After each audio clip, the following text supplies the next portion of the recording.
All right, good morning, everybody. It's the Blacksmith Podcast, back for our financially savvy Saturdays. Y'all already know how we get down over here. Here we are going to learn about the market. We learn budgeting, investing, anything related to being financially independent, being more financially savvy. And today we are going to start with Meet a CEO, and this is from the stock RVI, which is Robinhood Ventures Fund I. So this is an index fund that Robinhood created. Now, a little bit about it. Those of you that follow me, you already know why it's so important. But those of you, this may be your first live that you're witnessing. I'll tell you why really quickly that it's so important. So you, as the common man, cannot invest into a private company unless you are an accredited investor. What that entails is that you have to have $1 million net worth, and that is besides your main house that you live in, right? Besides that, because that might have been passed down from great grandpa, and now it's $1 million, right? So you have to have $1 million net worth besides the house you live in, or your primary home, it says. And you have to, if you're single, earn $200,000 a year for 2 years and be on pace to earn it the third year. If you're married, up it to $300,000. That is the SEC, the Securities and Exchange Commission, the ones who guard all investing and stuff. They said you cannot invest in private companies unless you have that criteria met. And that's the main criteria. Robinhood said, okay, forget that. We've got to get the common man investing in the private company. So what they did was they went to the SEC, and instead of fighting them, they found a solution. If we create this index fund and private companies agree to be a part of it, can we IPO an index fund of private companies that the common man can invest into, thus giving them exposure to private companies? The SEC said yes, thus RVI exists today. And yes, I invest in RVI. So what we're going to do right now is we are going to meet a CEO from RVI, from one of the companies. Now, this isn't the first one we met, but if you go to Robinhood's channel, just look. There's a whole playlist of seven of them. So we're going to meet this man right here. I'm Eric Lyman, the co-founder and CEO at Ramp. Exists to save companies their most valuable resources. We think that's their time and their money. Our ultimate goal is to make every company on earth more profitable.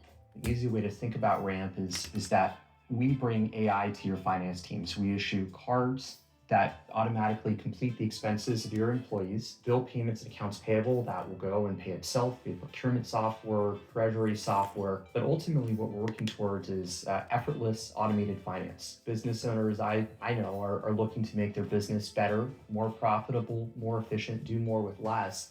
And we thought there should be a company that's actually aligned with the incentive of the customer. What if credit cards were designed to not help you spend more money, but to actually help you spend less, to identify waste and cut it automatically?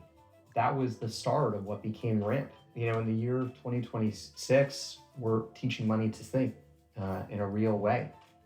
Many people have this experience. You have money in your checking account. Maybe you're not going to use it until you pay rent next month. Why aren't those funds earning the highest rate of interest for you? When I think about where Ramp is going, money will move itself.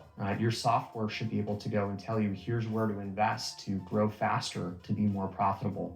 And so what I'm excited about is teaching money to think, just like the best operators and investors do. Ramp is excited to partner with Robinhood Ventures to bring its retail investors along for the journey.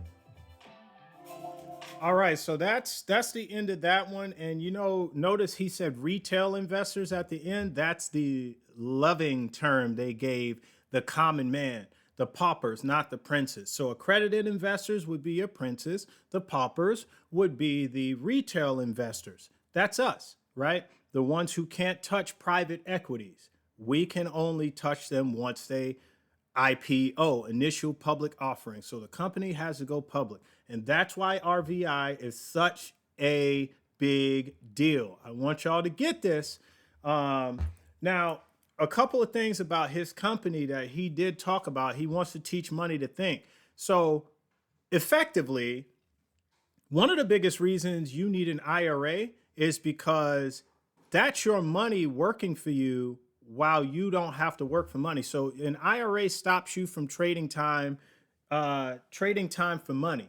So the great, not yet late Warren Buffett, he's 95. If he makes it to August, all the way through August, because I don't know what day his birthday's on, he will be 96 this year. My favorite quote of his is that if you do not find a way to make money while you sleep, you will work until you die. Let me say that again for the people in the back.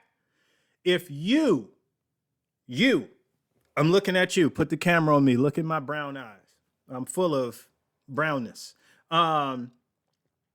If you do not find a way to make money while you sleep, let's dissect that part. Most people are paid hourly, meaning they have to be at work punched in on the clock in order to earn money, right? Not make money. You don't work in a mint. You earn money by what you do, your efforts, right? So when you're not at work, you're not earning money. When you are at work on the clock, you are earning money. Most people have to trade their 8 hours a day, 40 hours a week for 52 weeks a year in order to earn money. He's saying if you don't find a way to do that while you're asleep, while you're not at work, you're going to work until you die. That could be 70 something. It could be 80 something. You could be like Abraham and over 100. I don't know, but you're going to have to work, trade time for money until you die. You know, I talk to a man at the gym every morning. I typically see him. His name's Mike. He's 85. He told me this morning he didn't retire until he was 71. I'm like, God, dog, man, you worked until you were 71? But that hence financial literacy, folks. This is why RVI is so important. So this will help you make money while you sleep. Anyway, anywho, guys, it is Men's Health Month.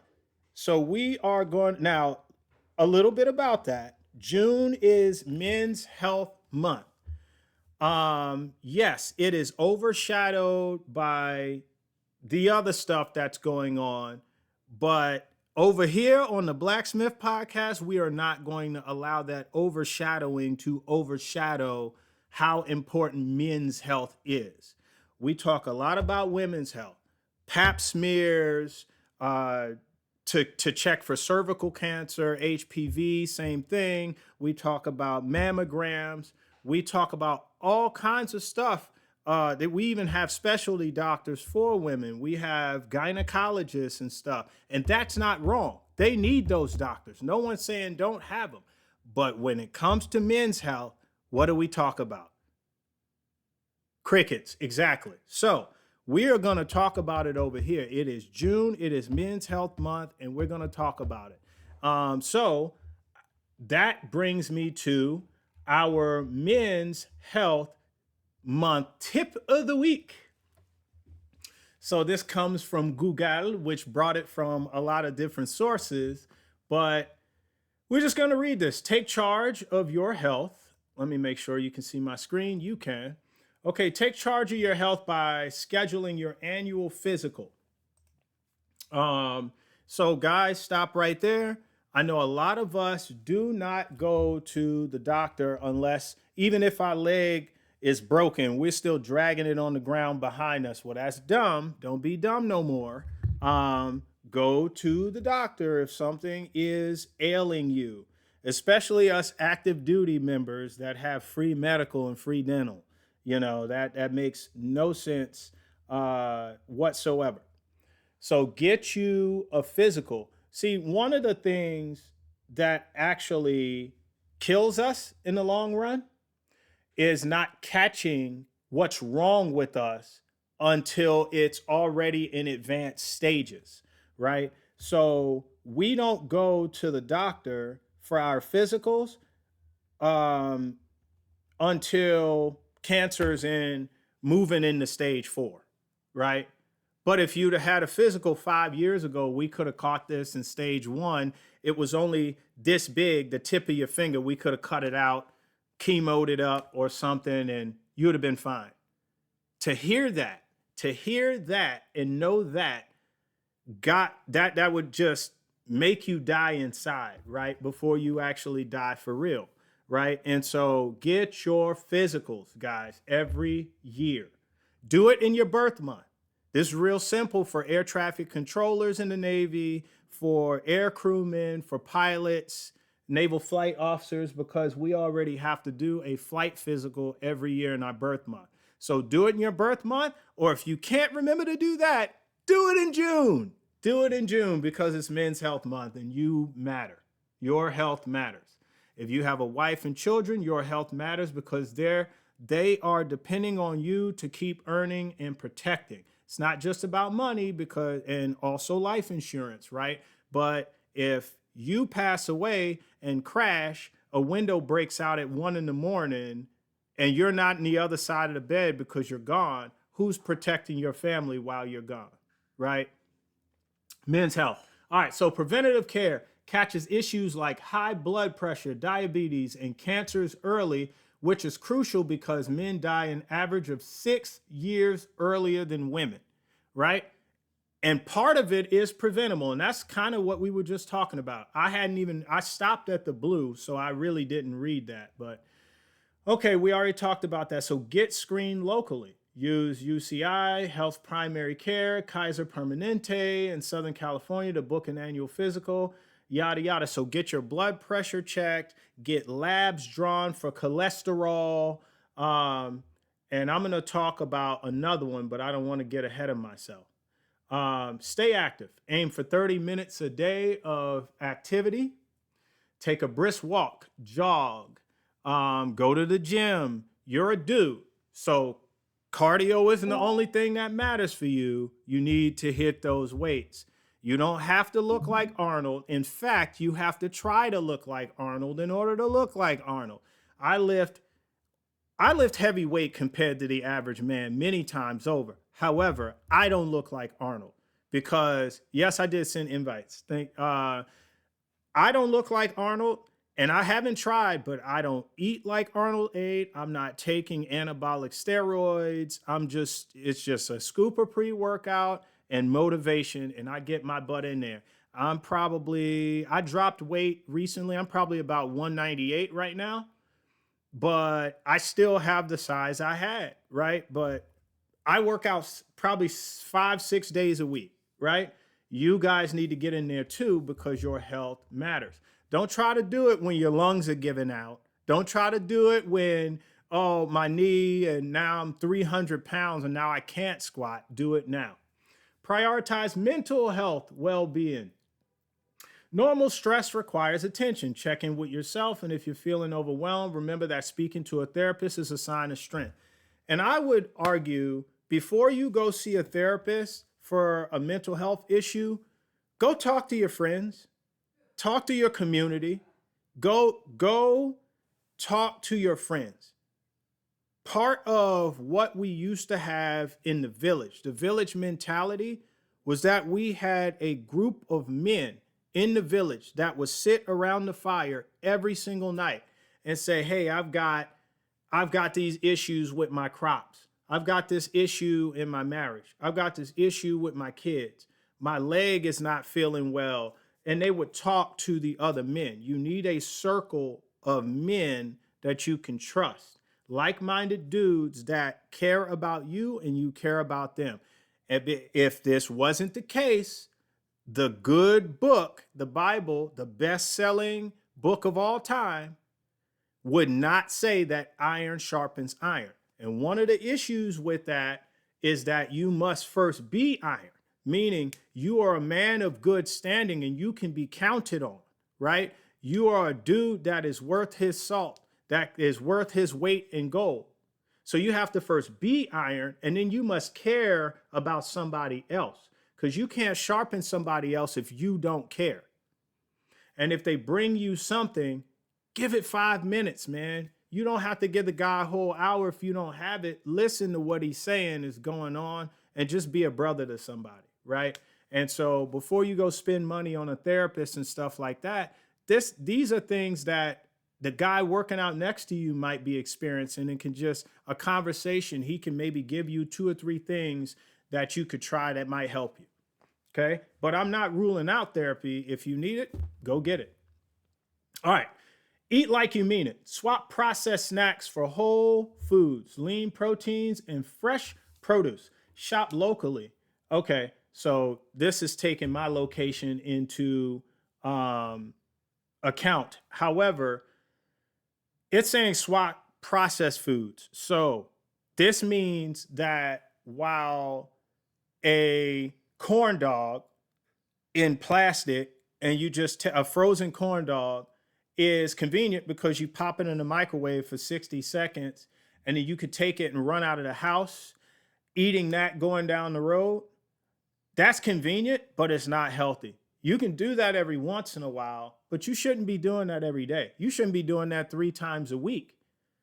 Get yourself out of the bed early enough to eat something healthy. Get yourself some Greek yogurt.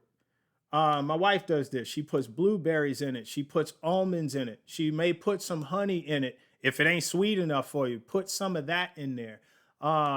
Do something like that, and that should be breakfast. And then, really, this is a conversation that came up last week. I saw this video that said, you're not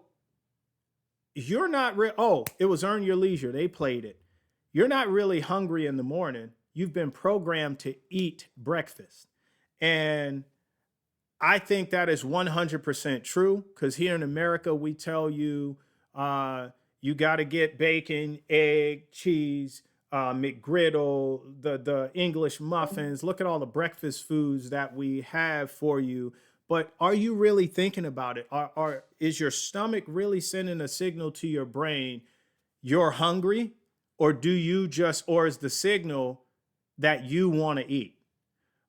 Again, it's Saturday, right? So I've been to the gym. I came home. This is a protein shake, and it's still 80% full.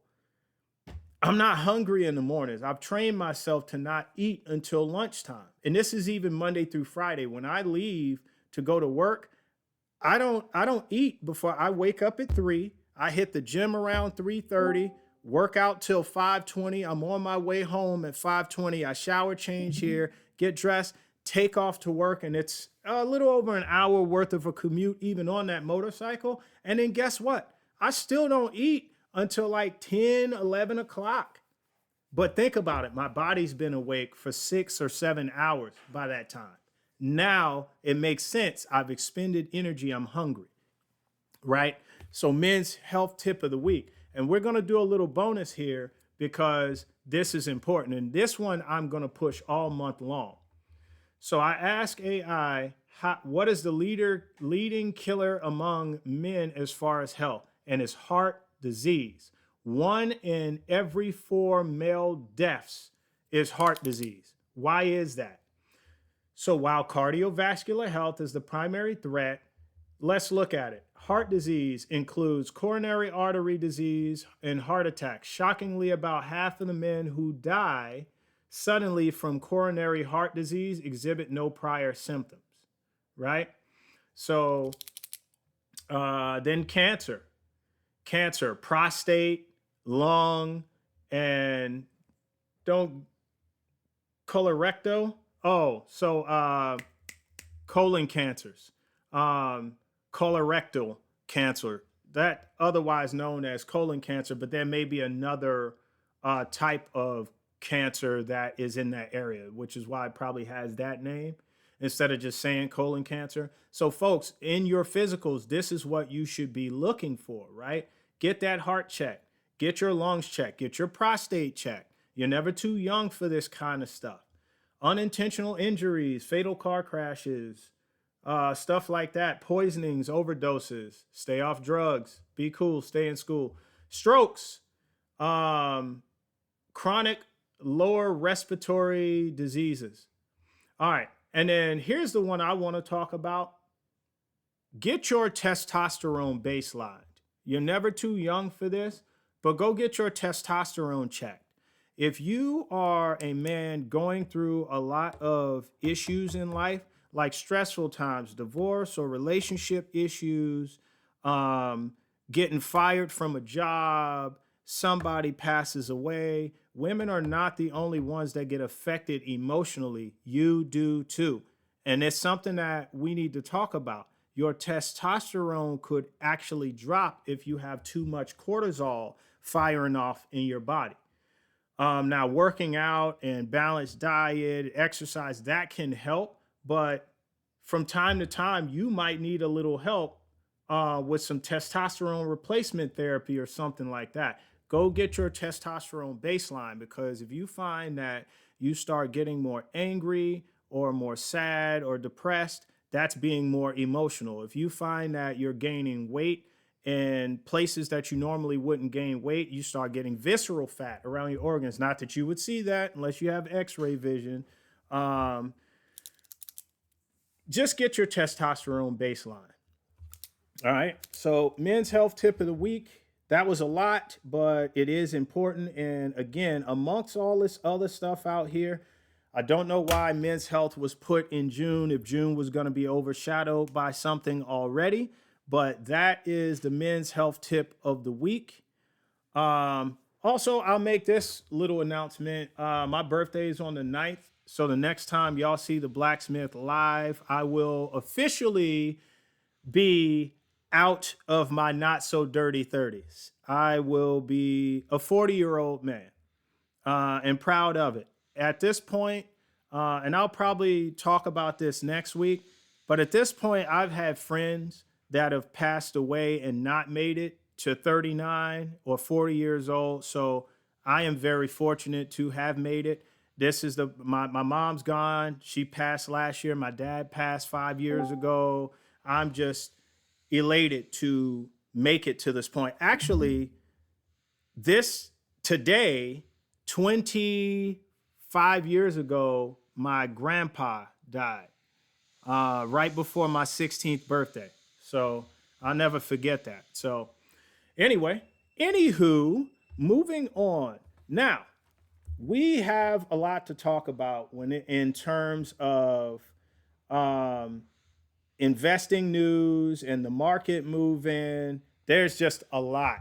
So let's first talk about this IPO of SpaceX.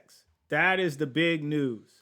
So if you can see my screen right here, I've got Robinhood pulled up, and these are all the ones that have already gone public. But look, in flight is SpaceX. I hate that the screen goes black whenever you click something else.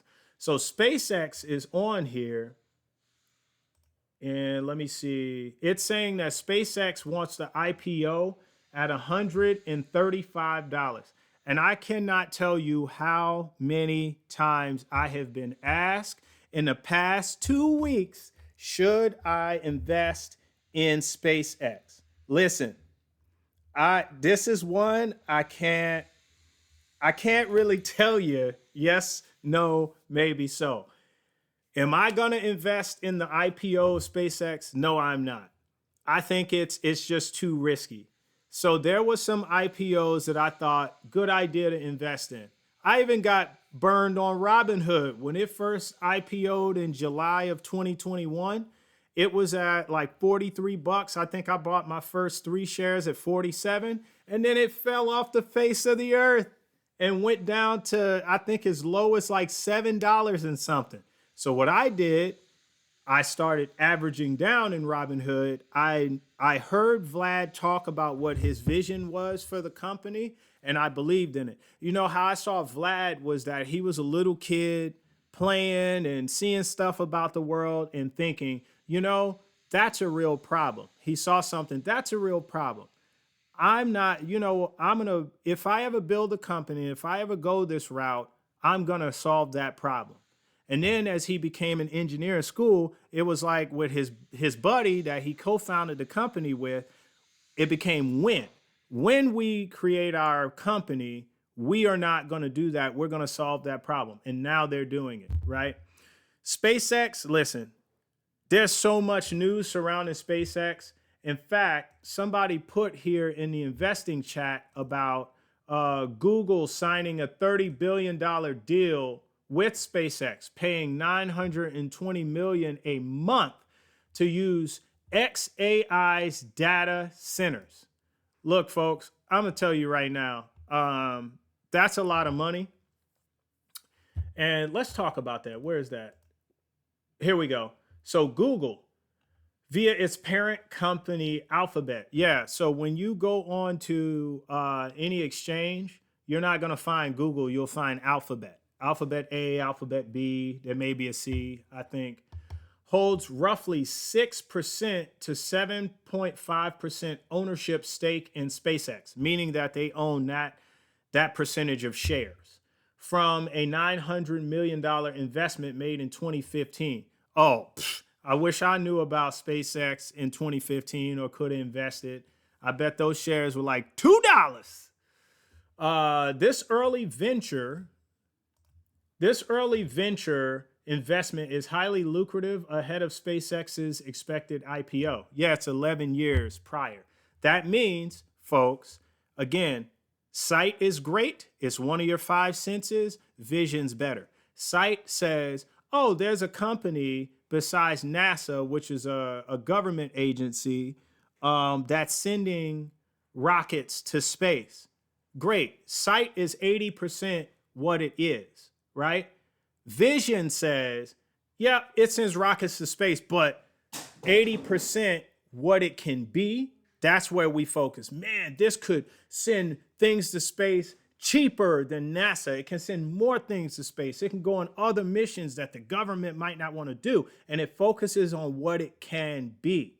And that's how we guys have to see ourselves. Yes, you is who you is today. However, what can you be? Who can you be? Who can you be like? All right. So anyway, the two tech titans have also expanded their partnership in a massive commercial computing agreement. And we already talked about the data centers and whatnot. So Google is investing into SpaceX. There's also been rumors about SpaceX on my pregame show. Why Invest down here in the chat? We were talking about this. There's also rumors that they want to merge SpaceX with Tesla. Look, folks, if they merge those two, that stock is going to be up and stuck, and you are just going to have to wait for a stock split. And that's where you would have to dump all your cash. If that was going to happen, well, and that's just advice. I'm not licensed. Don't come after me if you lose your investment investing wrong. Anyway, so there have been a lot of rumors circulating about SpaceX. I don't know if anybody in the chat has any more information on it that they want to share. If you do, go ahead and post it. I'll display it and we can talk about it. But that's all I have on SpaceX for now. Just know that it's due to IPO this year, and it's coming up soon because it's in flight on Robinhood. It might be this month or next month if it's in flight. I mean, wait, what's it called? Yeah, in flight. Yeah, because it hasn't launched yet. Yep. All right. So let's talk about the Fed chair. So you may not have known this, but we had a new Fed chair recently. And the Fed chair affects the economy and the stock market. But let's first, I always do this. I always do a what is, but I didn't do that. But let's do this. What is the Fed chair? All right.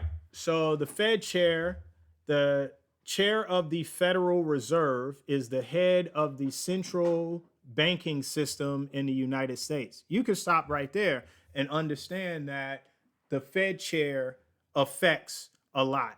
If you're the head of central banking in the United States of America, you can stop right there. You is important, right?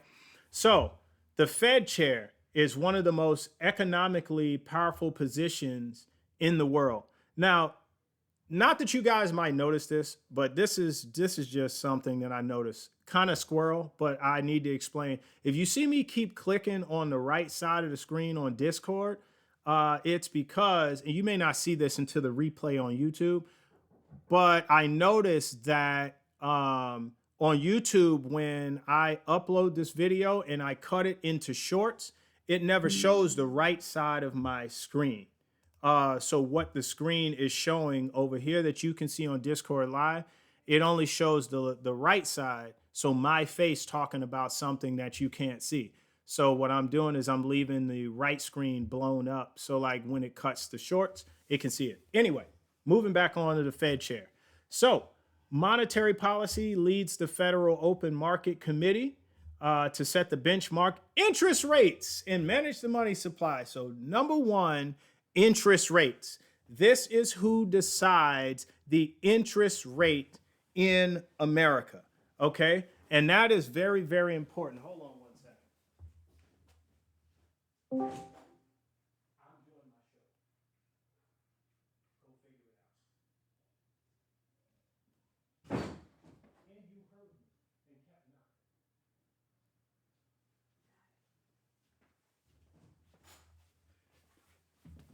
not. All right.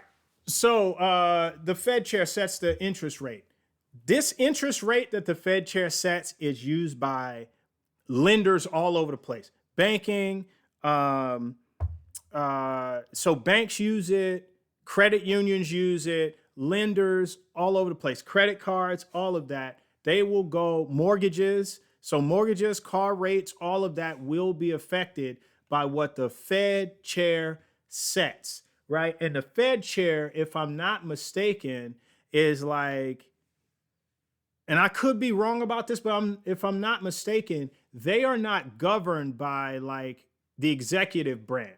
So the president has no pull over the Fed chair. They are over here. So you have executive, judicial, and legislative, and the Fed chairs over here outside of all of them. They're supposed to just look at economics and figure out what's best for the country.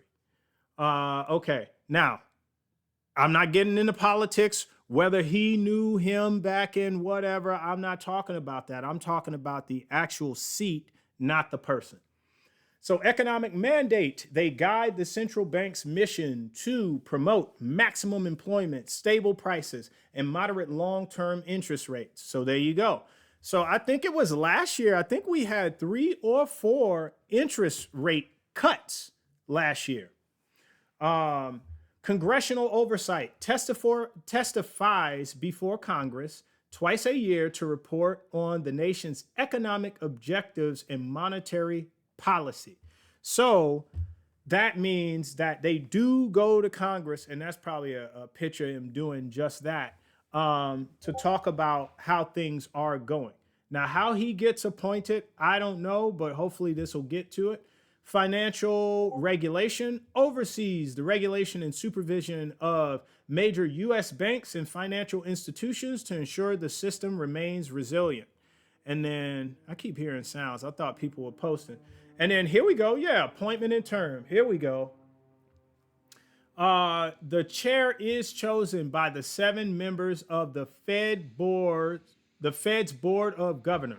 They are nominated by the President of the United States and must be confirmed by the Senate to serve a 4-year term. The chair can be reappointed to serve multiple terms. Okay, so I stand corrected. I guess the President of the United States, the POTUS, does have a say. Jerome Powell, I do remember hearing that name. So he was the Fed chair. He just moved out of the seat. Okay. So that's the Fed chair. So now let's go back over here. How does the appointment of a new Fed chair affect our economy? So let's see. Interest rates and borrowing costs. So we kind of just talked about it, right? So interest rates, or the cost of borrowing OPM, other people's money. We did talk about that. Shrinking the balance sheet, talking about inflation, lowering that, reassessing the inflation models. Well, we just talked about that. Market confidence and credibility. I mean, this is kind of simple, Simon, but it is very, very important. Now, how do they affect the stock market? Oh, Sanchez is gone. Time to act up. You know what? I didn't even recognize that you were in here, good sir. I appreciate it. But yes, Sanchez isn't here. And I went down the entire list and I actually hit invite to everybody because it stopped after the last update Discord had. It stopped doing the stupid "Are you human" thing. If you invite like 10 or more people, it stopped doing that. So I invited everybody in the Discord. All right, so moving on. Yeah, everybody. All right, so because the stock market is a forward-looking mechanism, the transition to leadership triggers specific shifts across various equity sectors, ending forward guidance volatility. So it's using somebody. Is this the new guy, Kevin Warsh? I guess this is him. Yeah, this is the new guy. I'm remembering Powell, but he just left. Yes. So Warsh plans to eliminate traditional forward guidance, the explicit promises of future rate moves. So, okay, moving to a more reactive policy forces the stock market to price data in real time. I see increasing short-term market volatility as investors adjust to a less predictable Fed. Okay, so I understand that. So if you didn't understand what that meant by reading that, I'll explain. What they used to do, what the Fed chair used to do was say, I think we're going to cut rates, and I think it's going to be by 1/4% or 0.5%, right? And they would float that out there into the atmosphere. And then companies would hear that and react to it, right? Or they would say, man, we're going to have to raise, I think we may have to raise rates 1/4 or 50%. And then businesses would shift around, lenders would shift around and start raising people's rates, and people would start dumping their stock because they think that that's going to drop prices in the stock market. And so what he is saying, they're no longer going to leak what may happen ahead of time, and they're just going to boom, pow, here it is. This is what we're doing with stock rates, and then you react to it in real time. So you can stop people scrambling and dumping stocks and acting crazy. That's what he's saying. I think that's actually probably a good thing. Although and here's the thing, we may be used to the way it used to be done, but I think this might actually be better objectively looking at it. So businesses can't get a leg up on what's coming. The leg up they be getting is on the common man. There's way more of us than there are of that one business, right? So I think if they react to it in real time, this actually might be better for people in general. All right. So draining financial market liquidity. A cornerstone of Warsh's strategy is aggressive quarantine tightening, QT, quantitative tightening. I don't know where I got quarantine from. Still thinking COVID. Lord have mercy. Quantitative. If you ever heard of quantitative easing, that's the only time I've ever heard of that word, actually. Aiming to shrink the Fed's $6.7 trillion balance sheet. Lord have mercy. That's a lot of money. Pulling money out of the financial system reduces the overall pool of capital available to buy riskier assets, placing a natural drag on stock market valuations. So it sounds like the national debt, he wants to shrink that, which is always a good thing. We tell you, the common man, not to be bad with credit cards. Don't swipe it if you can't pay for it at the end of the month. And most of us do this. This is how we get in trouble with credit cards, just swiping and can't pay it off at the end of the month. So you carry over a balance, which that's when the interest hits you, right? If you swiped it for $500, but you paid the $500 off when the bill was due, no interest. I don't care if the card's 79% interest, APR, you never have to pay it because there is no balance carried over. But the nation keeps swiping the national credit card. So make sense of that. Can't say too much. I'm still active duty. So pressuring richly valued tech and growth stocks. With inflation going, with inflation proving sticky due to global supply stocks, bond traders are pricing in higher for longer interest rates. High interest rates reduce the present value of future corporate earnings, which disproportionately pressures high multiple growth sectors such as capital intensive artificial intelligence companies. So basically they're looking to um, manipulate interest rates to give a higher return on investment in the growth stock sector, which that would be tech, right? Because the tech community, the niche of tech is AI.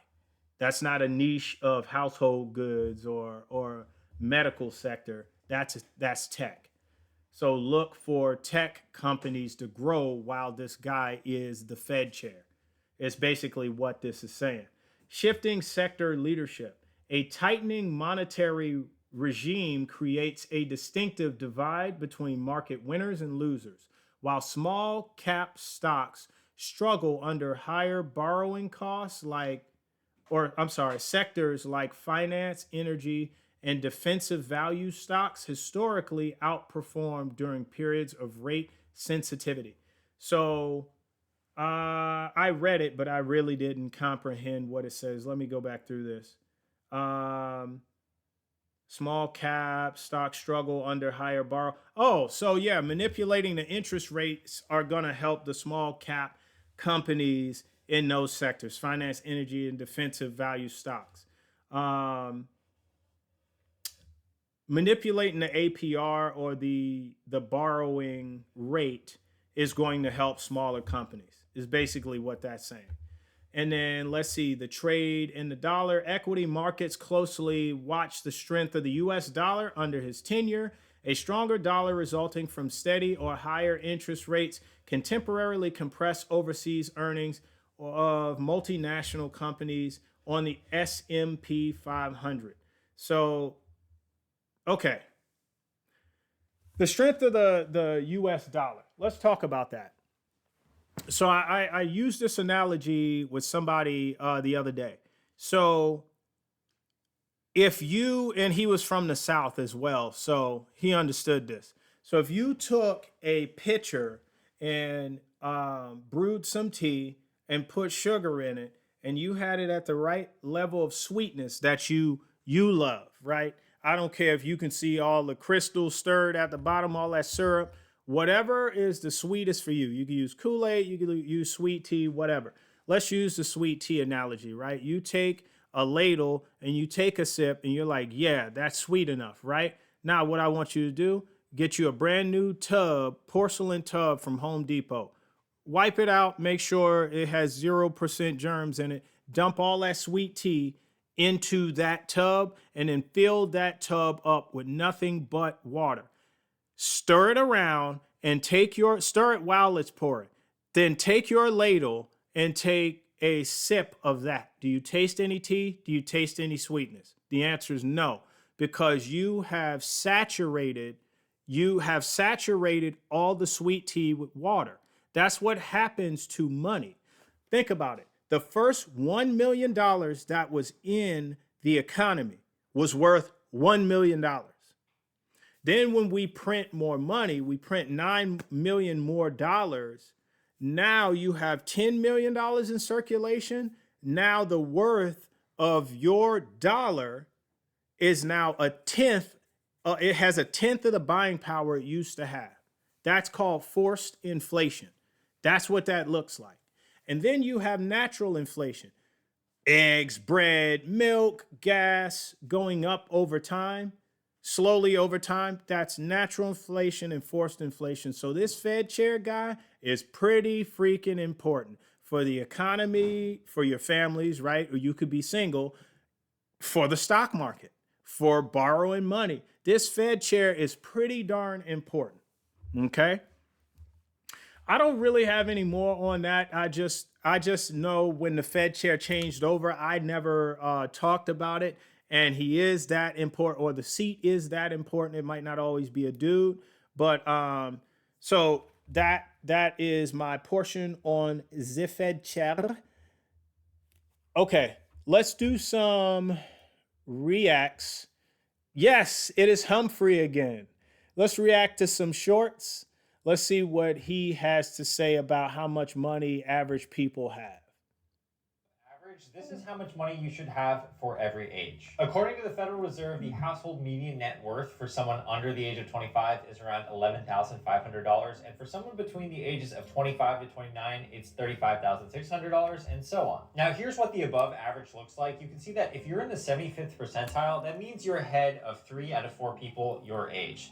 So for the bracket of 25 to 29, for example, to be considered above average, you need to have $147,600 in household net worth. So across the board, that means you need roughly 2.5 to 3 times the amount that the average person has to be considered above average. Now, you don't need to earn more money to get there. Usually people in the 75th percentile, they just ended up investing early, they stayed consistent, and they lived well below their means. That is best illustrated between the ages of 30 to 55. So you can see that the median person goes from $100,000 to $411,000.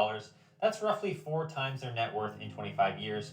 But the above average person, they go from $210,000 to $1.185 million. That's nearly 6 times. The gap that you can make in your 20s and 30s is going to be the one that actually compounds for the rest of your life. And I will have a separate video on what to do if you're starting a little bit later. So say you're starting from 0 at the age of 40. As always, let me know in the comments what you think and maybe your age and net worth. And if you're already thinking about this stuff, then that's a really good sign you're on your way to becoming above average or even higher. If you're above average. All right, so we're going to play it again, and I'm going to stop it, and we're going to go through it step by step like we normally do. But sorry, for the first part of it where he was talking, there was a little picture of him that was up here. I don't know how to get it to jump up, but I don't want it to. But anyway, so now you can see the ages. How much money you should have for every age. According to the Federal Reserve, the household median net worth for someone under the age of 25 is around Stop right there. The Federal Reserve. So now you just heard it again. We talked about the Fed chair. I actually didn't plan that. I just looked at the first Humphrey video that was on the For You page. I picked it. I loaded it. I turned and I just waited, right? The Fed chair stuff when I was setting up came in later, but the Fed chair said that this is the median. So this is a .org, not a .com. So these are statistics you could probably trust.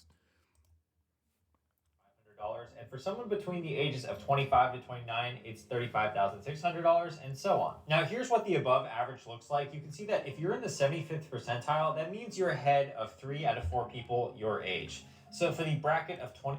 Let's stop right here. Now, this is the average money they have. This to me sounds like net worth, not what they're earning, right?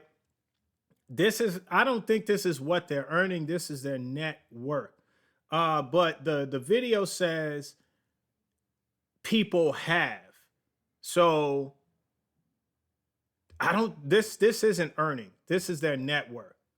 So think about it like that, because I was going to say it's kind of a skewed chart if that be the case, but no, this is your net worth. So one of the biggest takeaways he said, and I'm just fast forwarding it through all of it, is that these people spent modestly, they lived beneath their means, and they started putting money away early.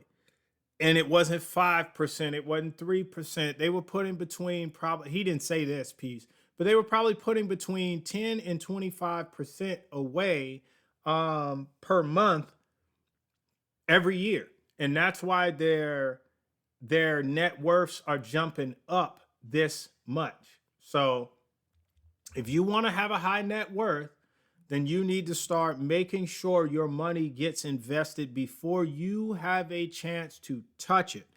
And that means if you have your IRA at 5% and you see how much is coming out of it, and you're like, man, that's not much. Where's your budget? Can you afford to increase it to 20%? Increase it to 20%. But what if I have an emergency, a financial emergency? Well, then, player, I guess you will go get you a part-time job, start driving Uber, do gig economy, something, and you will start earning extra to make up for it. and then live beneath your means. Look, if you have Disney Plus, which means you would have Hulu, if you have Netflix, if you have AMC, if you have, let's stop there. No, Amazon Prime. Now, you may have Amazon Prime because of shipping, right? That makes sense. And I think the TV one comes with it, right? So I understand that. But even that, do you need to have your packages delivered the same day or in 24 hours? Or could you have them delivered 3 to 5 days like regular mail? Like, I don't know, if you planned what you needed and you weren't spontaneously buying. See, that's for people with children or no transportation, or it's hard to get to the store, or spontaneous buyers. I saw something, I was scrolling, I want it now. Right? So you can cut that bill. That's like $100 a year, I believe. Netflix. If you have Netflix has a lot of stuff on it, and it's like $16 a month. Disney, I don't know how much that is per month, but do you need to have 5 different? I got you. I got some say this guy is crazy. Sanchez, where you at? I need you. If you have 5 different streaming services, you have money in your budget that you can cut out and save and put back in your pocket. And think about it. You're not utilizing this stuff. You're so scared to part with it, but you don't even use it. Like, if you had an activity report on how many hours a week I was watching Disney Plus, which is why we cut it last year, it's like 0, maybe 1. The kids on Saturday morning were watching that. And then when we cut it, it was like 2 or 3 weeks before they realized it was cut. And then they were like, oh, we can't watch Bluey, or we can't watch Spider-Man and Friends or something. And I think, they were trying to watch Guardians of the Galaxy, and Disney has all of the Marvel stuff. And they were like, but then you know what? They went on with life. They still had Netflix. They still had Netflix, and that's what they mainly watch stuff on. Go ahead, some say. You gonna mic up or what? Or are you in a spot where you can't talk? Mic, but that's okay. Okay, all right. No, I wanted to, stupid. I wanted to add in, when we were talking about debt, understanding it, 401k. For those of you who may not know, you need to check with your employer or your 401k, even if you have it in Robinhood or any of these other platforms, because a lot of them will allow you to borrow up to maybe around 50% of the total value of your IRA or whatever your individual retirement account is. Huh? Yep. I'm agreeing with you. So the reason I say that is because if you say to yourself, well, I know I'm going to spend on a bag of chips just because I get bored at the vending machine. I'm going to go get that bag of chips that costs $2 a day or $3 a day. $3 a day, player, is $90 a month. And that don't sound like a lot. And you're like, well, it's to keep myself going, and because otherwise I'll just give up on life. Then you need stronger discipline. Also, stop right there. Look. Let me show you something. Y'all see that? $1,095. That's what $3 a day turns out to be at the end of the year. Keep going. I just wanted everybody to understand. If you couldn't part with $1,100 right now, then don't spend $3 a day today. Right. And so if you're looking at it, some of you, your taxes for the year might be that. For your property tax, depending on where you live. Hey, Delaware. And then if you're disabled vet or you fall under certain categories, you get to waive it anyway. But look for ways to fall into specialized categories of people that don't pay taxes. For example, if you have ties to Native American heritage and you can prove that, your DNA proves it, and then you find ways to be associated with, I'm not telling you to do it, I'm just saying if that does fall to you as a category, you can avoid a lot of different taxes and get some great benefits. You know, if you decide to serve the military and you are found fit to be able to serve between one of the branches, when you come out, as long as you're not dishonorably discharged, of course, you'll come out with some great benefits when it comes to saving money. If you know you're loose with money, set your budget. Give yourself only about $100 or so a month to spend. And that includes not going out every day for lunch and spending $7 to $20 on a sub. When you already go grocery shopping, you have food in your house. There it is. That's just laziness. It's laziness in the refusal to prepare ahead of time. You'd rather spend $7 a day, which is $210 in a 30-day period. Not to say you're going to work all of those days, right? But food budgeting and comfort eating is one of the silent ways that we drip money right out of our own account. And it's a class 2 leak from class 1 to 3. It's a class 2 leak being medium severity. We don't even realize we're doing it. We just think it's normal to go to that Subway and eat fresh, not calling them out. Or we think it's normal to go to that Subway shop or sub shop, or to go to, that restaurant and order your food and go pick it up, or have a DoorDash. DoorDash, that's another thing. A lot of us that are using DoorDash, you're eating up your money. So do a budget so that you can see the cost that you're actually spending. And if you need help with that, that's why we're here. That's all I got. That's so funny. DoorDash, you're eating up your money. I see what you did there, sir. I see what you did there. This one I've had on the docket for 3 weeks now. I'm not even playing. This is the third week I had this video pulled and I didn't go over it. Well, wait. I had it pulled. This is the third week. We're going to go over it. This guy is Mark Tilbury. Look, I'm the Blacksmith Podcast. I realize he has a YouTube channel too, but I still am showing you his stuff. Why? Because I want you to improve. I want you to be the best version of the best financial version of yourself you can actually be. So I'm showing you other people's stuff. And he makes a ton more content than me. Look, he's older than me. He probably knows a crap ton more than me, but I'm showing it to you because I want you to win. Okay? So this isn't me versus him. Plus, his channel's huge. Okay? I just started 2 years ago. This guy's been going for a while. But let's listen to him. Main 4 items in different places to see where it's the cheapest. First stop, the petrol station, where I grabbed a sandwich, Coca-Cola, a bar of dairy milk and some hay fever tablets, which totaled $16.75. Next was most people's go-to, the supermarket. So I grabbed the same 4 items and it came to $10. Nearly half the price of the petrol station and a free packet of crisps. Then I went to the discount store where everything is supposed to be cheap. But as I was grabbing the items, I realised it's actually quite expensive, totaling $9.79. So the cheapest was the discount store, but they didn't give me a free packet of crisps. I just bought the same. All right. Now, why did I play this? I'll tell you why. If you paid attention, which one had the highest prices? He said the petrol station. That's the gas station. Do y'all know the gas station, the store at the gas station was, and there it is right there in the chat, undefeated. There it is. That's what I was going to talk about. I will definitely give you, I meant to fire, but whatever. You get the head explosion as well. But anyway, so I said it. So notice the one with the highest prices was the gas station, the petrol store, the gas station store, AKA the convenience store. That's what they used to call those. And remember, if it's convenience, you have to pay for convenience. And you pay, in this case, like 2/3, you paid like 33% more for the stuff, maybe 66%. It was $9 and something versus 16. So yeah, it was almost double.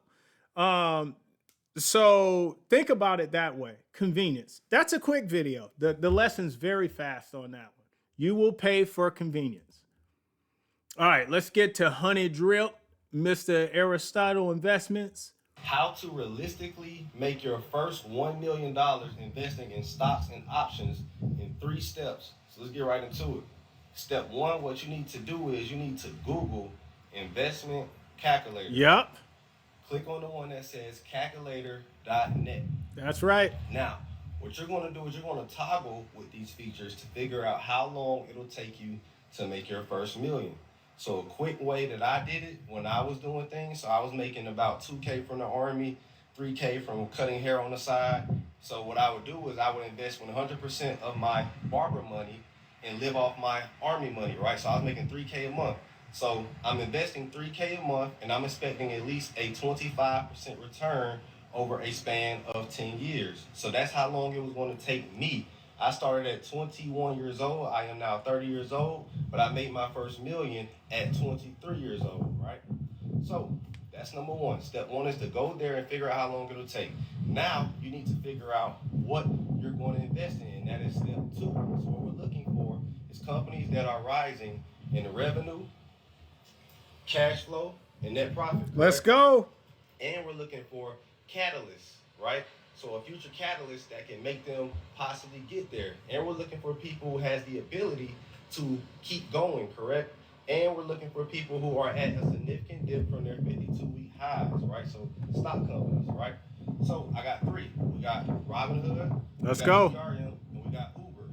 These companies are rising in revenue, have a catalyst, and like I said, they are at a significant dip from their 52-week high, okay? And then step three is to keep depositing money. Now, as you see on that calculator.net, right, you have to keep depositing money so you can compound interest, okay? So those are the three steps. You have to figure out how long it'll take, right? And then also, the last bonus step, is to allocate about 70% into shares, correct? And then the other 30% into leap options, long dated options, preferably 2 years out to give yourself time. Set and forget. Don't panic sell these, set and forget, and make sure you're buying at significant dips at all times, okay? Comment the word trade, join my free trial if you guys want to know how to do this for free. It's your boy Aristotle, we out. All right, we're going to let that play Realistically again, and we're going to make break your it down. first $1 million investing in stocks and Now, understand, $1 million is nothing to sniff at, folks. $1 million is nothing to sniff at, but I will tell you, you better get into those M's, at least in your IRA, if you want to not have to work until you die. options in 3 steps. So let's get right into it. Step 1, what you need to do is you need to Google investment calculator. Now, calculator.net is something I'm very familiar with. Calculator.net absolutely has all the functionality that he's talking about. I would recommend that to people. And if you're watching my earlier Discord lives, I was actually on calculator.net utilizing this. So Click on the one that says calculator.net. Now, what you're going to do is you're going to toggle with these features to figure out how long it'll take you to make your first million. So a quick way that I did it when I was doing things, so I was making about 2K from the Army. all right, stop right there. He knows what he was making from the Army, and he knows what he was making from cutting hair. I want to show you a couple of things here. There's actually a lot of low-hanging fruit here to grab at, right? No pun, no, not, okay. There's no double meaning to that before Ramza gets started. So there's a lot of low-hanging fruit here. First of all, he knows what he was earning. 2K from the Army, 3K from cutting hair. So let's dissect that. He must have had a budget. He must have had a budget.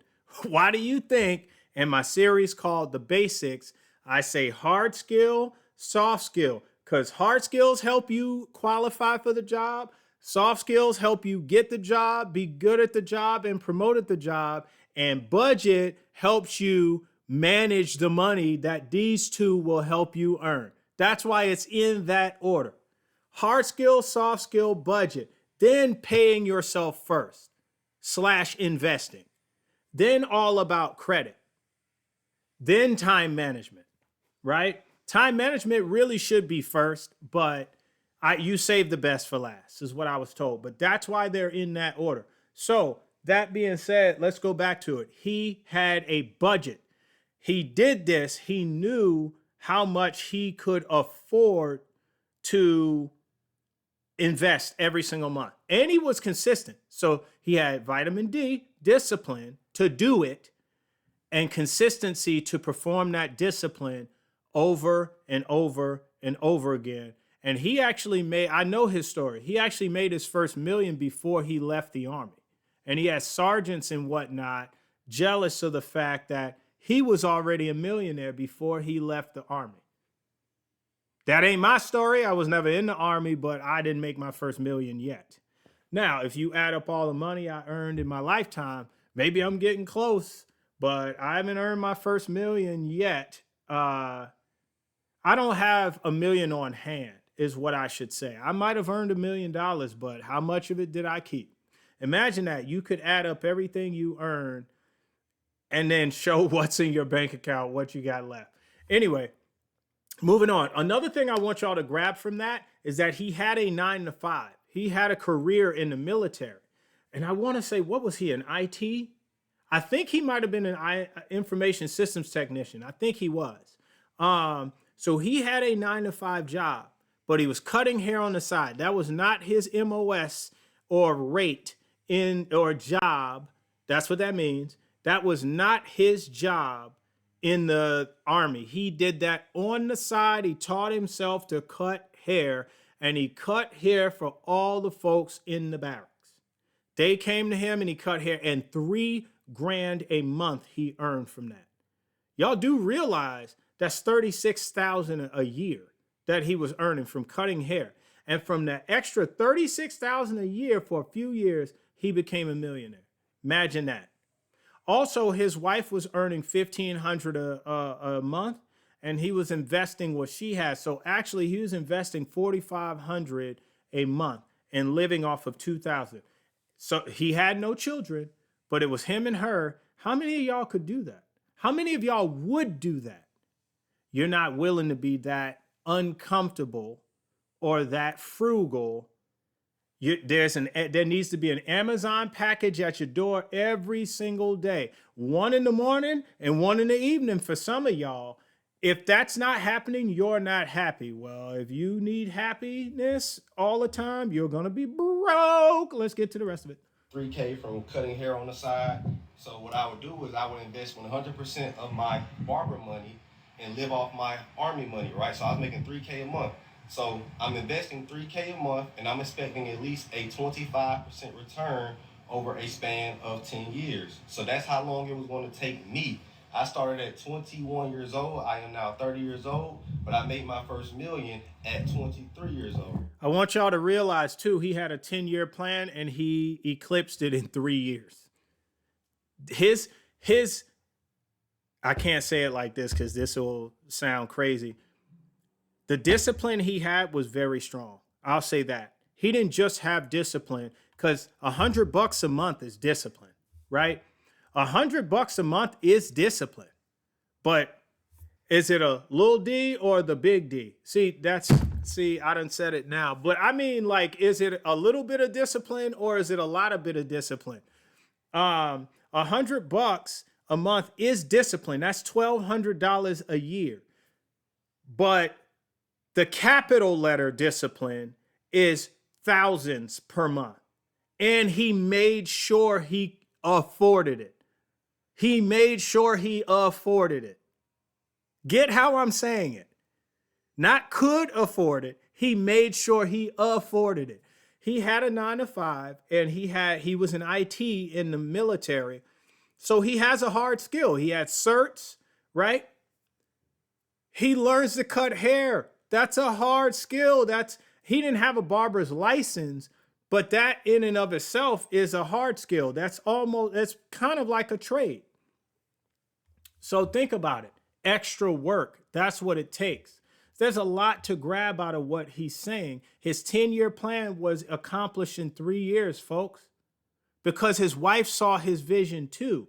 That's the other thing. If you have a wife who is addicted to spending money, needs Amazon packages every day, needs Armani and Gucci, and just cannot stop spending and can't see your vision and commit to your vision, prepare to be broke. Or you might get it, but you might take the 10 years, which is still good. He was 21.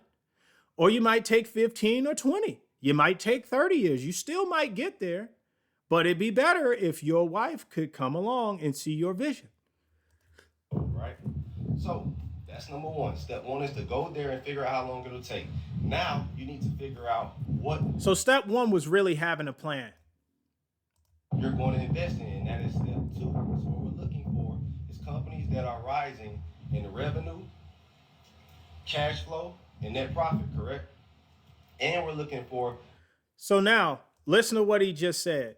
Cash flow, revenue, and net profit. So now if you ever look at a company and people come to me and they're like, hey, Will, what do you think about this company? That's some of the things I look for. What's their cash flow like? What's their revenue? What's their net profit? I get to that after I say, well, what kind of company is it? I don't know. Who's the CEO? Who's the CFO? Who's the CTO if it's tech, right? I don't know. Okay. Right there, we should stop. You shouldn't be investing in this, but what sector is it in? It's in tech? Okay, great. What niche in tech is it in? Semiconductors. Okay, who's the number one in the space? TSM, bar none. Who's number two? Maybe AMD. I think they make semiconductors, right? Who's number three? It ain't this company. This company, if you look it up, is probably like 25th on the list. Why would you be investing in them and not just get TSM or AMD, the two certified ones? You see what I mean? So he's telling you three mega things to look at. And remember, this guy has a whole show where he teaches people to invest in stock, do options, leaps, and trade. He does all of them. All of them.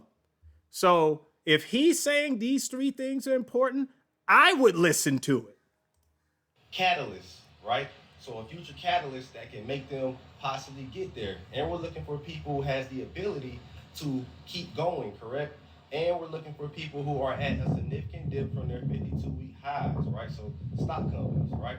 So I got three. We got Robinhood. Stop right there. Y'all already know. All right, keep it going. We got CRM, and we got Uber. These companies are rising in revenue, have a catalyst, and like I said, they are at a significant dip from their 52-week high, okay? Why is that important? Because you never buy at the 52-week high. If you buy at the 52-week high, prepare for your investment to... Y'all know I can't say it because YouTube would take it off, but y'all know what I was going to say. And then step three is to keep depositing money.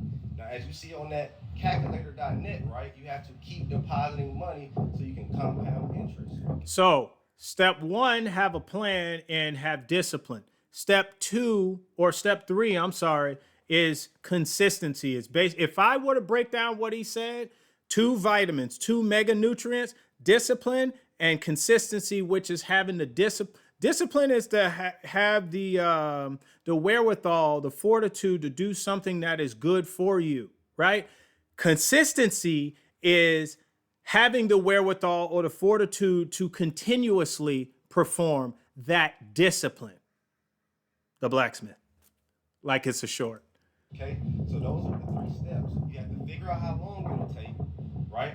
And then also the last bonus step is to allocate about 70%. All right, that's the last part we're going to talk about because that's the last part of the video, sure. But he said 70% of your money should go into shares for the long term, right? So he's not talking about trading. This is investing. So if I were to break this down and make it simple for you watching on the YouTube, he's saying 70% of your, so if you had $100, $70 should go to buying shares that you're going to keep for 30 years. For long-term investing. Ian, the master investor on Earn Your Leisure, says 5 to 10 years, but I just mean long-term. And I have to express what that's going to be. If you wouldn't buy a company for 30 years, then it's not long-term. People buy Coke and Pepsi for hundreds of years. That's long-term. So 70 of those dollars should go to long-term buy and hold. 30%, notice, only 30% do you play around with, so to speak. It's not gambling. You're doing leap options. If gambling had a little brother that was almost, it's like a father and son, right? Superman has a son, and Superman Jr. is only like 10 years old, 12. He's not as strong. He's not as fast. He ain't going to leap. I mean, he could leap tall sheds or fences in a single bound, but not tall buildings. He's not faster than a speeding bullet, but he's faster. He runs faster than a 4.3. Let's say he runs a 3.2 in a 40-yard dash, right? That ain't going to beat a bullet. But he's going to beat a receiver, any of them, any cornerback, right? That would be options, right? Gambling versus options. Gambling, yeah, you may be running numbers on your chances of winning or counting cards, which isn't illegal, but you will get your hands and knuckles broken and thrown out of the casino. This is taking the same information. Shoot, I would say 70% of the information you're going to use for buying long-term, you're also going to use it for leaps, for options, because you're just going to buy the greatest companies and you're going to keep them long-term. So when you think about the price to buy at, which he says never buy at the 52-week high, they're a good percent down from the 52-week high. He's going to say a little more about the stock dipping. That's when you buy long-term. That's when you also buy the options. That's what he's getting at, all right? Into shares, correct? And then the other 30% into leap options, long-dated options, preferably 2 years out to give you. That's what I do, 2 years out. Forget. Don't panic sell these. Nope. And forget, and make sure you're buying at significant dips at all times. That's right. Comment the word trade. Join my free trial if you guys want to know how to do this for free. This guy's money. This guy's money. He earns a lot of it too. This guy last year moved out of the U.S. and moved to Puerto Rico for tax advantages. If you live in Puerto Rico for at least 6 months out of the year, your taxes are like wiped out almost all the way. It's an extreme tax advantage. I would say that. And he moved his whole family over to Puerto Rico, got a huge mansion and all of that, paid M's for it, as he likes to say. I've been following Aristotle for a few years because I found him on Earn Your Leisure, and man, I just couldn't believe the amount of stuff, the amount of knowledge he had. Now, he said he's 30 years old. I'll be 40 in 3 days. I've got 10 years on him, and he's got at least 10 million on me. This could be your life, or this could be your life. I don't live a bad life. I won't say that, but I don't live his life. And people will say, well, that's his race to run. And I would agree with you, and this one's mine. But where I'm headed and where he's headed, I'm still going. I'm on a 45-degree angle. I'm still going to hit my goal because my goal is huge. I'm still going to hit my goal, but I'm just edging closer to what he's doing.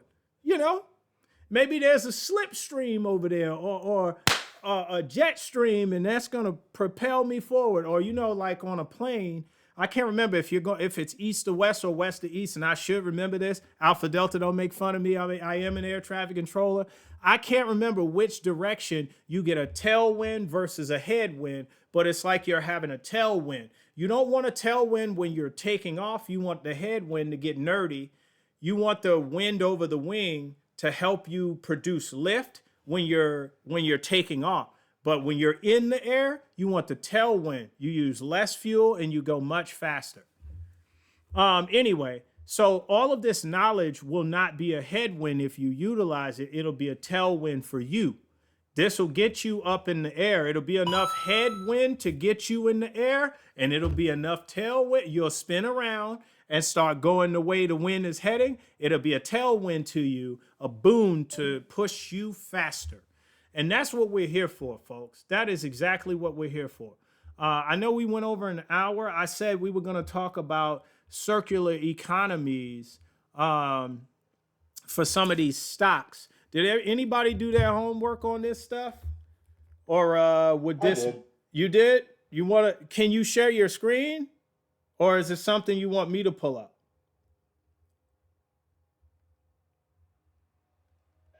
I'll just give a brief on it if you don't mind. I don't mind. If it's something I could punch in the chat, if you see that, what company Yeah, is it? Misty. Oh, I Misty? did Misty, not one of the Mag 7. I mean, that's actually great because that's one of the lesser known ones that I lost 15K on last year. So Yeah, I dropped 6K, but they're paying me dividends every single week. I so know I should have kept it. I'm enjoying the drip. The drill. Yeah, so a little brief about Misty. I'll just give you the headlines of it. So Misty is it's an ETF type of stock, and it basically trades off of MSTR options. MSTR is the hold on, I don't want to get this wrong. Master Trading Strategy, but I can't remember what their actual name is. This is where I'll need your help. Blacksmith. I'll look it up. Don't worry about it. And essentially, they work off of trading Bitcoin. So they work off of Bitcoin. So It says Strategy Bitcoin, Inc. Is it MicroStrategy? It says Strategy Inc. I think they changed it. It was formerly known as MicroStrategy. Now it's Strategy Inc. Yeah, keep going. You got it. So MSTR trades Bitcoin, whether that's options or the stock itself. So and then Bitcoin is, of course, regulated by the government, Federal Reserve. It depends on how they talk about it and what the big investors do if there's a big sell-off. So if the money game of how investment and banks and finance changes with America, that can impact Bitcoin. If Bitcoin goes down, and it's a shift that MicroStrategy wasn't expecting in their trades, whether it's options and stock, it can drop the price of MicroStrategy, MSTR.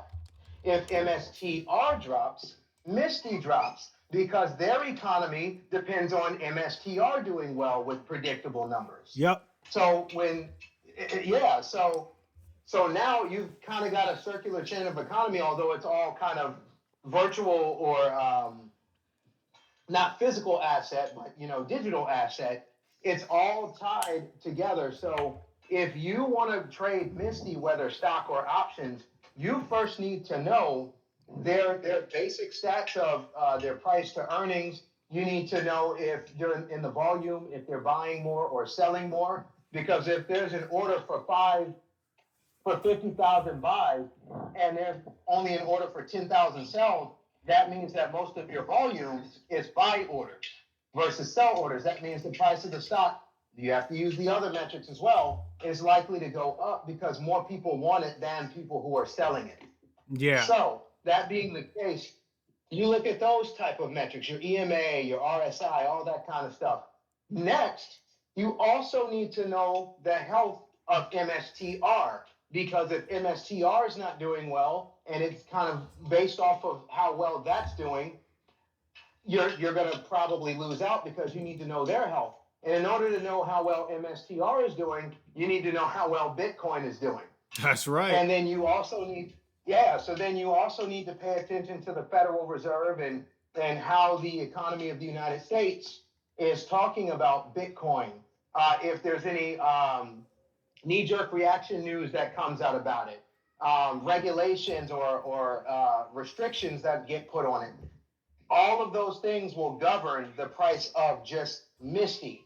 So when you're looking at trading Misty, it is very important to create yourself a small little micro set of rules. Even if you put it in chat, Gemini, whatever, I would recommend an AI.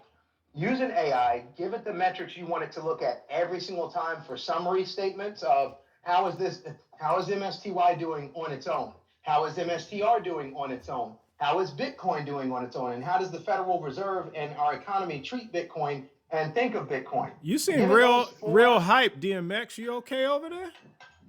Yeah, give it those 4 metrics. and then allow the AI to give you summary statements of, based on the information you've provided me and the metrics of itself, this is what I would recommend. It's the same information you're going to use to make a decision. You're just doing it faster. All right. By leveraging AI. So he's exactly right. And if you see what I highlighted here, it says, unlike NVIDIA, AMD, or Micron, MSTY isn't making venture investments. What does that mean? Venture capitalists or venture capitalists. These are people who are accredited investors, right? And they go around looking for pre-IPOs to invest in. Well, companies do the same thing. When they talk venture, they just mean it's not a publicly traded company yet. And if you look, it says Micron, AMD, NVIDIA, some of these companies are invested in the open AI. Some of them invested into probably some of the stuff that's in RVI, right? SpaceX. I bet you some of these companies are invested in those, right? That's what it's talking about. And then look, economic pressure is overwhelmingly tied to, like he said, MSTR call options, U.S. Treasury bills, cash collateral. So governmental things that affect MSTY. You probably had some more. You could go ahead and finish up if you didn't finish. I just wanted to throw that in there because I had it highlighted for everyone to see. No, I mean, that's it. That's how you figure out your circular economy. I mean, I guess I will add a bit more. So to summarize that, you need to know what your particular stock is based off of, and you need to know what can help the stock, and you need to know what can hurt the stock. That's right. Because if you're just trading willy-nilly and you don't understand the fundamentals of what makes your stock jump or crash, you're asking to be disappointed by playing the lottery instead of playing logic with some hypothesis and some what would we call that? Where you're making an educated guess based off of data.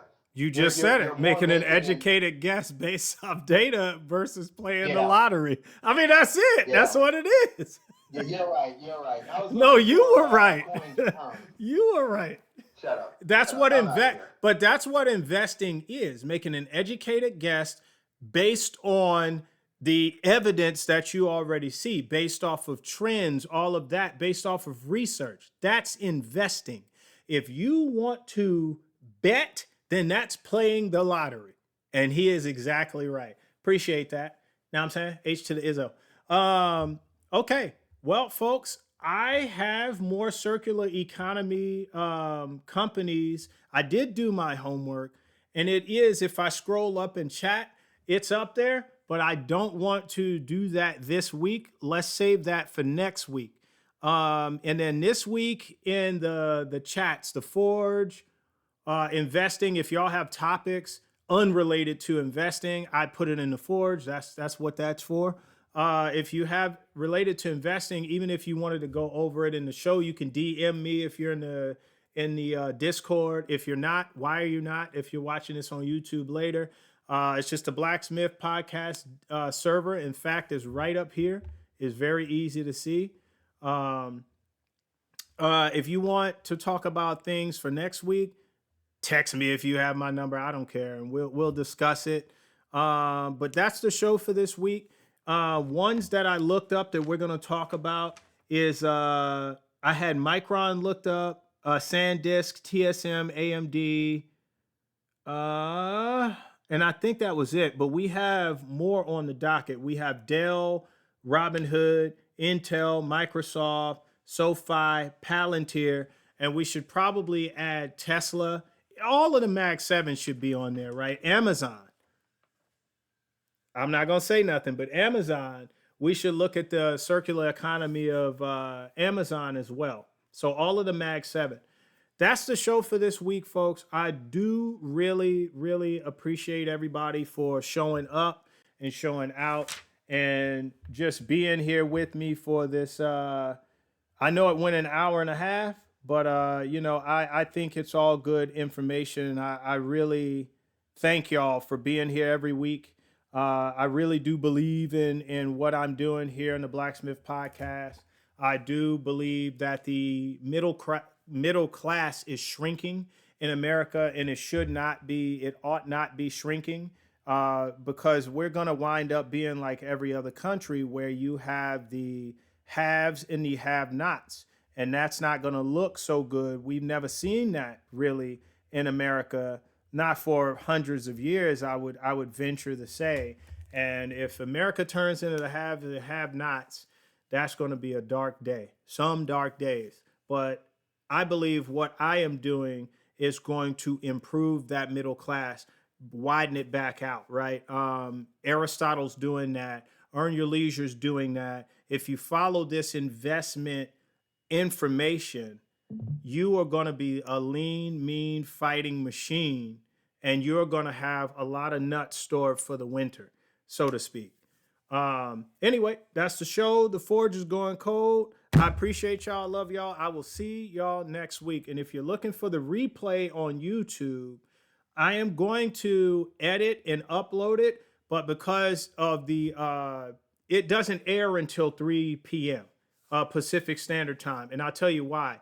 It's because in order to hit the metrics on YouTube, the AI vidIQ that they utilize if you are a creator, that they recommend you use, in its metrics, it says the best time to air the video on Saturdays is 3 to 5 p.m., right? It's not that people wouldn't see it at 10 o'clock, but 3 to 5 p.m. is what it recommends. So I just do 3 p.m.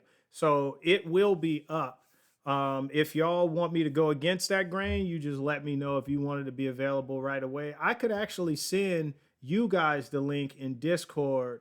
I don't know if it'll work though. We'll figure something out, but that's typically when it airs. All right. I will see y'all next week. Peace. The Blacksmith out. You know what? I was gonna. The private link will until you post it. Wait, what now? Say that again. I can't hear you. Your phone's breaking up. Never mind.